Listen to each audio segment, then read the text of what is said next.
Yes, yes, that's what I'm talking about. I knew it. Sorry, I'm feeling a little bit, I don't know, validated right now because, well, go back to when we unboxed the TCL 6 series, something just didn't seem right. The last thing I said was, something doesn't look right here and we're gonna have to investigate it more. And we did. And well, there's a little bit of a story.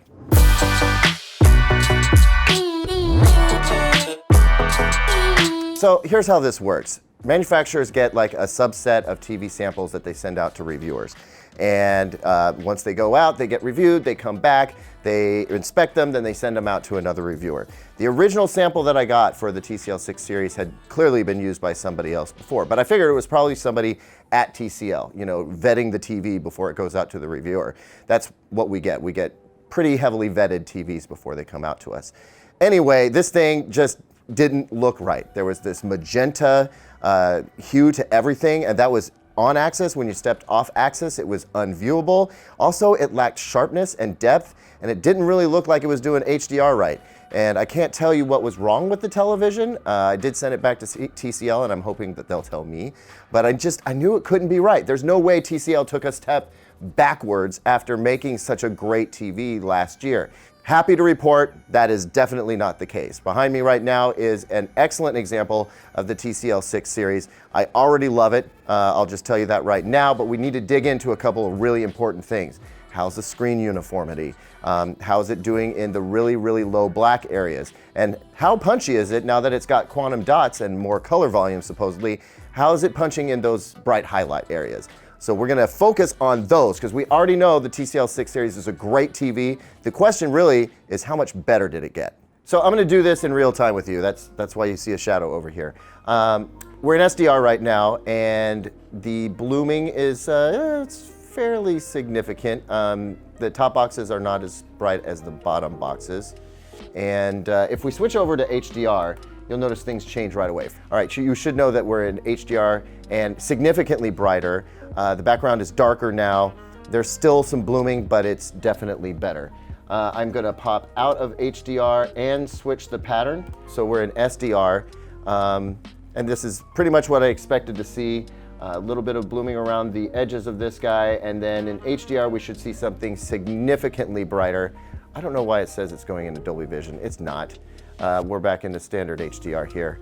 Significantly brighter. So the brightness potential of the TV is good. It is not as good as the TCL 8 series. It is not as intense as something like the Samsung Q90R. But again, for the price, it's very, very good. And I do expect for the color volume to open up thanks to the quantum dots as well.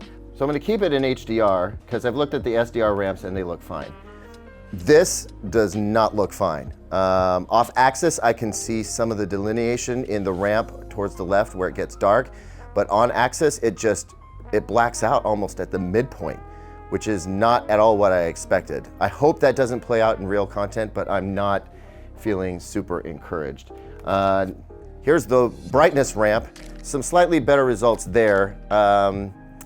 I'm gonna test with a different disc. I know that if I feed this a 1000 nit peak signal, it maps pretty well. Not so much if it's well above that. The SDR ramp looked good. This one, it looks like it's clipping right about here, depending on where you're sitting in the room. And that's, I don't know, that's peaking out a little bit early for me. So we'll have to see how that plays out.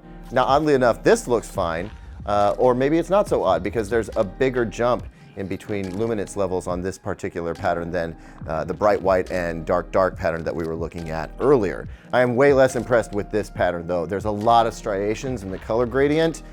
Some colors are worse than others, but the thing that I'm bothered about most is that the ramp down here in brightness, the dimming for each individual color is completely, it's not even. Normally we see a pretty smooth and even ramp down here. That's not happening here, and I'm a little bit concerned.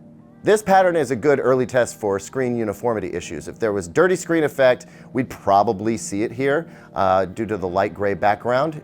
I don't see anything that just leaps right out at me. The corners, yeah, they're a little bit faded, and that's unfortunately par for the course all too often.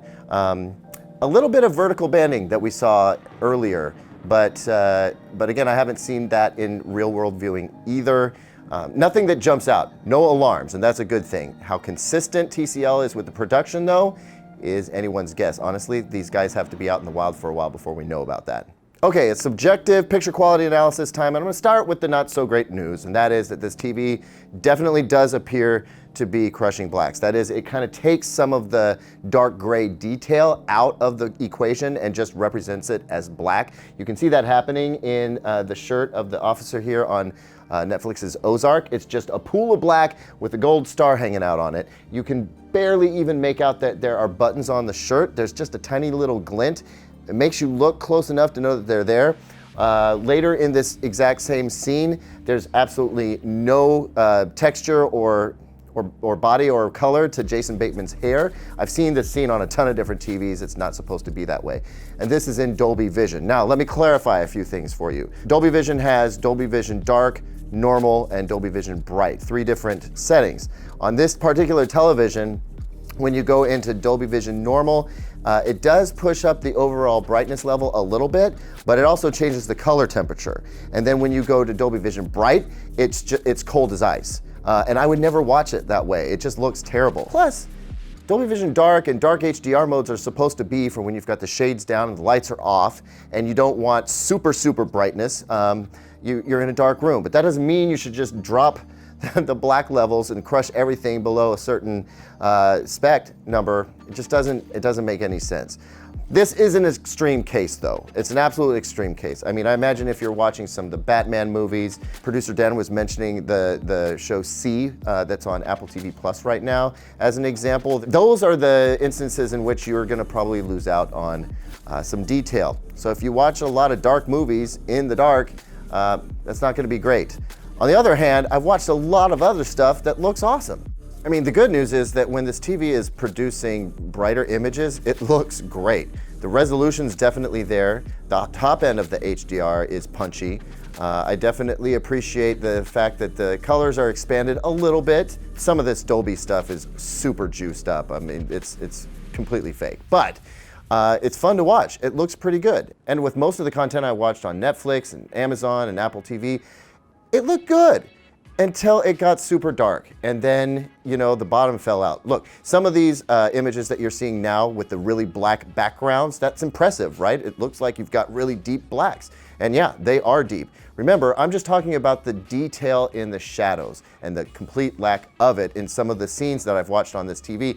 Normally I can kind of retool the settings to get a little bit more out of it, but I wasn't able to get to that easily, not without washing out the image entirely. So, this is tough, right? Because last year TCL redefined expectations around what you should expect from a 65-inch 4K UHD HDR TV. They really came through, and that was fantastic. This year, I think the expectations were elevated because it's next year. It should be better, right? There's quantum dots now. Definitely it should be better. And in many ways it is, but with the removal of the shadow detail that I've seen here, I'm less excited than I was last year. Does that mean it's not as good a TV?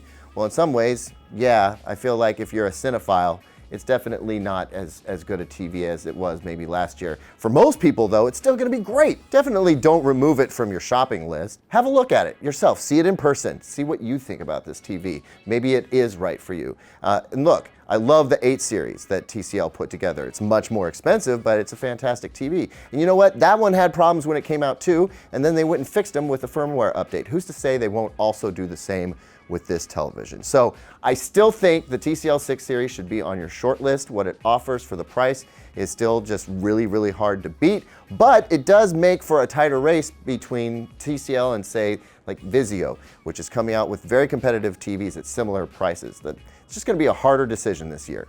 Hey everyone, thanks for watching. I know I made you wait a while for this video. I hope it was worth it. It definitely was to me, to make sure that I was getting the right take on the right TV. That other one was not right. This one is, and we still learned something new. Anyway, hit me with a comment down below. Let me know what you think. Like, subscribe, hit that notification bell, and always visit digitaltrends.com for the latest tech news and reviews.